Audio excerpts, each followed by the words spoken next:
नाही, आता मला वाटतं की कुठल्या तरी एक रायटरला मुख्यमंत्री नावाचं नाटक लिहायला सांगावं. त्या नाटकाचं नावच मुख्यमंत्री ठेवावं आणि त्याला फिरता रंगमंच असला पाहिजे.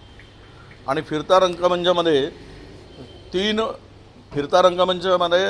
तीन त्याचे हे असतात, स्टेज असतात.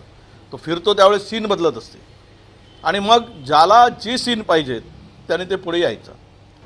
काय गंमत चालली आहे राज्यात. म्हणजे सत्तेच्या खुर्चीची ओढ माणसाला किती अस्वस्थ करते हे यातून दिसतंय.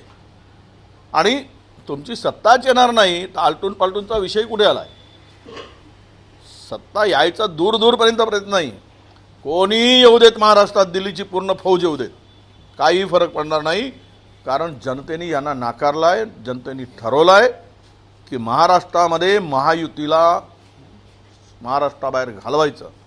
आणि ज्यांनी गुजरातच्या चरणी डोकं ठेवून महाराष्ट्राची अस्मिता गहाण ठेवली त्यांना महाराष्ट्राच्या मातीत गाडायचं. सिनेटच्या निवडणुकीत काल युवा सेनेने जे आहे ते विजय मिळवलेला आहे.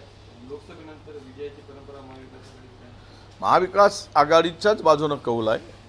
युवक जे होते तर लोकांच्या मनामध्ये काही संभ्रम होता. पण मुंबईच्या विद्यापीठाच्या निकालानंतर युवकसुद्धा आता महाविकास आघाडी बरोबर आहे आणि ही विजयाची परंपरा जी आहे ती कायम ठेवण्याचा निर्धार महाराष्ट्रातील सर्व जनतेने, सर्व स्तराच्या लोकांनी, मग तो युवा असेल, शेतकरी असेल, तरुण असेल, यांनी तो निर्धार केला आहे. हे या निकालावरून स्पष्ट होत आहे. काल निवडणूक आयोगाची काँग्रेसच्या नेत्यांनी भेट घेतली. काय तक्रार आहे एकूण निवडणुकीच्या पार्श्वभूमीवर तुमच्या? नाही, तक्रार आमची काही नाही. आम्ही खरं तर या राज्याच्या पोलीस महासंचालकाच्या संदर्भात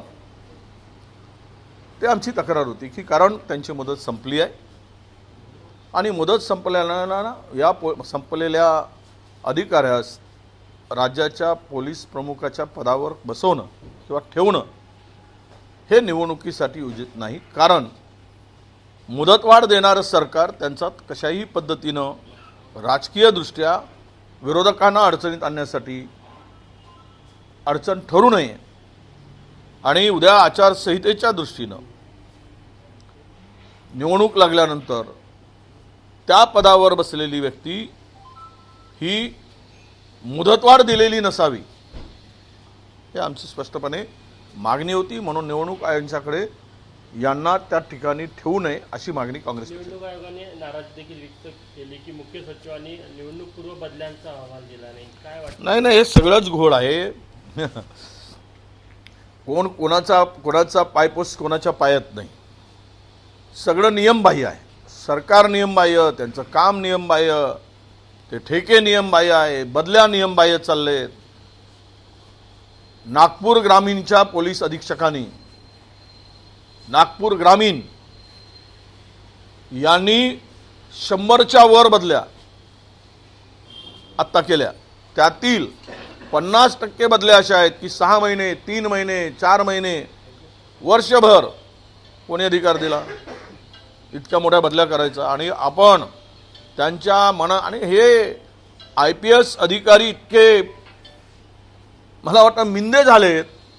हे महाराष्ट्राने काही अधिकारी, सर्व नाही, हे महाराष्ट्र बघतोय. तुमची एक तो त्या वर्दीची आन बाण शान हे वेगळी होती, पण ते महाराष्ट्रात आता आम्हाला वेगळं बघायला मिळतोय. हे दुर्दैव आहे महाराष्ट्राचं असं मी मानतो. कोटच्या बंगल्यासाठी 100 कोटीचा एक प्रपोजल काल म्हणजे प्रेझेंटेशन देण्यात आलं, असं म्हणणं की तिथे शिवनगरी देखील उभारली जाईल स्मारकासोबत. नाही, आता वो असं म्हणतात ना की जे सगळं अस्मिता घालून तुम्ही आता तिथे काय उभारायचं हे कराल, कमिशन खाल्यानंतर आता पुन्हा त्यामध्ये कमिशन खाऊ नका. काही उभारत असताना जे पुतळ्यामध्ये महाराजांच्या कमिशन खालात आणि महाराष्ट्राची स्वाभिमानाला ठेच पोहोचवण्याचं पाप केलात, ते तुम्ही आता कितीही मोठी उभारली तरी त्यातून काही गेलेली इज्जत या सरकारची परत काही मिळवता येणार नाही. भाऊ, धर्मवीर 2 हा चित्रपट आला, त्याच्यामधला एक डायलॉग जो आहे त्याच्यावरून अनेक प्रश्न उपस्थित होताना दिसते आहे. त्या डायलॉगमध्ये एकनाथ शिंदे हे दिघेंना विचारतात की राज ठाकरे हे वारसदार बनू शकले नसते का.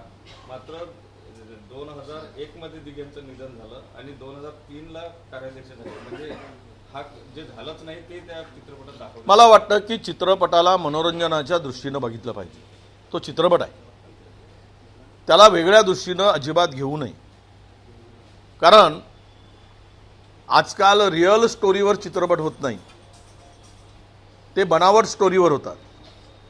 त्यामुळे याही चित्रपटाकडे चित्रपट म्हणून बघा. करमणूक होत असेल करमणूक घ्या, आणि शोध आणि बोध घ्यायचा निर्णय त्यामध्ये घेऊ नका. शोधही घेऊ नका आणि त्यातून काही फार मोठा बोधही घेऊ नका. फक्त करमणूक करा, एवढंच चित्रपटाचा मला संदर्भात सांगायचं आहे. एबीपी माझा, उघडा डोळे बघा नीट.